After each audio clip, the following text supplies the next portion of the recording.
ये आपका फोन है, ये आपका फोन सही हो गया, आप चेक कर लो।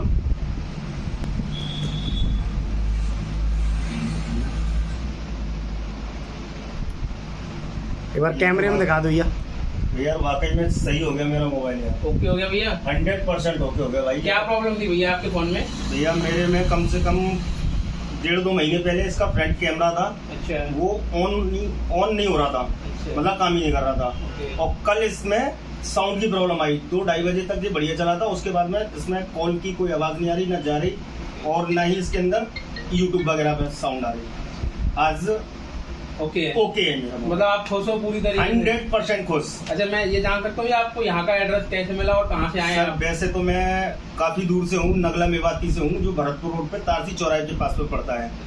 मैं गया था एक भैया के पास में, मेरे को भैया ने नंबर दिया था दीपक भाई का, और दीपक भाई ने भेजा था मेरे पे इस दुकान पे, और इस दुकान पे मेरे को 100% सोल्यूशन मिला है। तो 100% आप सर्विस से खुश हैं भैया? बहुत अच्छी तरीके से, बहुत फुल्ली सेटिस्फाइड। थैंक यू भैया यार, आप हमारे आए यहाँ पे, बिल्कुल सर, बिल्कुल। राज टेलीकॉम पे आए आप यहाँ पे, बिल्कुल बिल्कुल ठीक है, टॉप का, थैंक यू। और ये टॉप। रिव्यू आप आगे हमेशा दें किसी को भी, 100%। और आपको आगे भी ऐसे ही काम मिलेगा बढ़िया बढ़िया। बिल्कुल बिल्कुल 100%। आपका डाटा सेफ रहा सर? बिल्कुल, डाटा भी सेफ है, सारी चीज सेफ है, कैमरा चालू हो गया और साउंड भी आ गई। कोई प्रॉब्लम यहाँ पे आने का? कोई प्रॉब्लम नहीं हुई, और ठीक। सारा काम सॉल्यूशन मतलब ओके फुली सर। मिला है। ठीक है सर, थैंक यू सर।